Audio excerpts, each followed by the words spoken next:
I am a chicken. I hate scary movies, I won't be caught dead in a haunted house, and of course, I do not like scary video games. I've been thinking about this a lot lately, ever since I tried out Alien Isolation on Twitch. I played for about 4 hours, and it didn't go great. I think the game is incredibly well made, but I am clearly not the target audience for games like this. And yet, as I reflected on those 4 hours, it brought to mind some of the most memorable gaming moments in my recent years. Moments that evoked the same type of emotional reaction despite not being from games that would conventionally be described as horror. In fact, in many cases, these are moments that are considered highlights of the games that they are from. So that got me thinking, why do I dislike horror as a genre, but enjoy horrifying moments everywhere else? So that's why today we're talking about horror.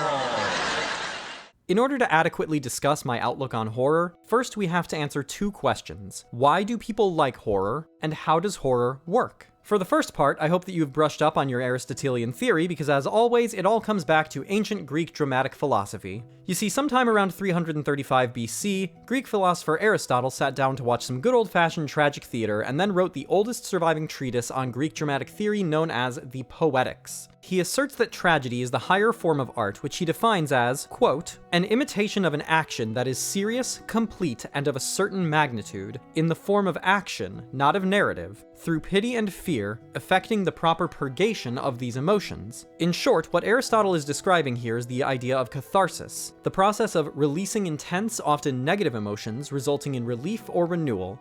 Put simply, catharsis is a release valve for stress. It feels good to experience difficult emotions by proxy and then release them safely in a controlled environment. That is why it can feel good to cry over a sad movie, to confess a secret, or, yes, to experience horror.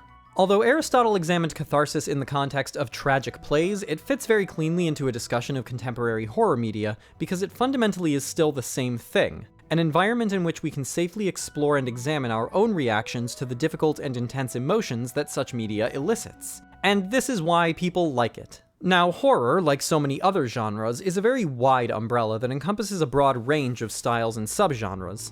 A psychological thriller is going to be very different from a bloody slasher flick. I am incredibly squeamish and categorically dislike excessive gore and violence, so our discussion will be focused much more on the former than the latter. The pursuit of catharsis necessarily means building up some very difficult feelings to be released. In horror, this commonly means anxiety, fear, stress, and tension. Every narrative has tension, it's what makes or breaks a good story, but horror media escalates this tension by making it the focal point of the moment-to-moment viewing experience. It's about carefully manufacturing suspense. Film and television have a lot of tools at their disposal to do this. Lighting is crucial because the unseen is the unknown, which is perhaps the most primal human fear possible. A creepy soundscape or an unsettlingly discordant score can set the audience on edge without ever showing them a single thing. They may use abnormal camera angles, unconventional shot composition, or of course, jump scares. As another audiovisual medium, video games can borrow a lot of these techniques from film and television to elicit a similar response. But video games have a key difference: they are interactive. Outside of pre-scripted cutscenes, the audience is not passively observing a scene playing out before them, they are an active participant in it. And that can be a problem. A film director can carefully curate a scene, fine-tuning the pacing, lighting, angles, and sound design in order to build the necessary state of suspense. But the player of a game has the freedom to potentially disrupt any of those elements. The scares don't really have the same impact if the player is staring at their model's feet when they happen, for example. On the other hand, this also means that games have the potential to immerse players in a much more direct way, which can heighten the emotional response. As the player is a direct agent in the events playing out in front of them, it offers some additional avenues by which suspense can be introduced and managed. Some techniques that can be used here include obscurity. Much like in TV and film, placing a game in a dark environment can really ramp up the tension. But this idea can extend into the mechanics of the game itself. By hiding mechanical information from the player, a developer introduces an element of uncertainty to the gameplay experience as well. The information can still be discerned, but it is often revealed through some form of contextual abstraction. For a very common example, you'll notice that many horror games lack a visible health bar, instead communicating the player's remaining health through a pulsing heartbeat sound effect, or a red filter over the player's view until they can recover. In most games, it's considered best practice to give the player exact and unambiguous information so that they can make informed decisions, but depriving them of this information introduces an element of ambiguity that ratchets up the suspense and keeps it there. Agency is our next piece of video game horror design. In horror, the protagonist, and by extension the player, will commonly be limited in their influence over a situation. Narratively, this often casts the player as the lone survivor against a threat which cannot be defeated, only escaped. And mechanically, this can manifest in such ways as making the player scrounge for limited resources. Scarcity of resources adds weight to the choice of using every bullet or health pack and makes finding them that much more thrilling. In a horror game, the threat of failure looms ever present, and every resource spent feels like a gamble because every challenge feels oppressive. Which segues very cleanly into our final game design element, pressure. The difficulty of a game is a core part of the player experience, and it is often a foundational consideration for horror. If a game is too easy, there are no stakes. Too hard, and it becomes frustrating. It's a fine line to walk to keep the player properly immersed, but if done right, the player will rarely, if ever, feel safe. The consequences of failure will vary by game, but in a horror game, the idea of facing those consequences will never stop weighing on the player's mind. They may manifest as the player walking into a jump scare, being killed horrifically, and being set back to their last checkpoint to navigate through the horror again. Or, failure might mean lasting and irreversible consequences, such as the death of a character or a permanent debuff. Whatever the case may be, every choice the player makes will be influenced by the impending possibility of facing those consequences because of that choice. And so we have my 3 elements of horror in games. Obscurity, what the player knows, agency, what the player can do, and pressure, what the player stands to lose. These are 3 dials that can be turned up or down to suit the situation and maintain the levels of suspense and tension necessary to provide a satisfying release. So we've spent the first half of this video breaking down what makes horror good and why people like it. So then why don't I connect with horror? Well, let's revisit those 3 dials. Specifically, I want to focus on pressure, as I think this is the main factor at play here.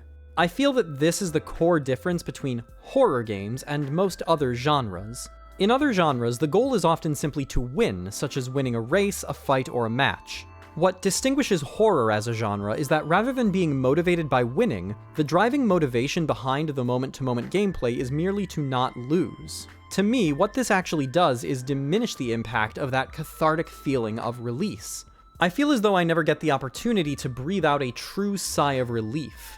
Each moment of respite, each challenge that I have overcome is overshadowed by the knowledge that it is fleeting, that I haven't truly overcome anything, I've only delayed having to confront it again. Rather than being an opportunity to release the tension and start building it back up again, it simply feels like the tension pauses and plateaus until it starts climbing again.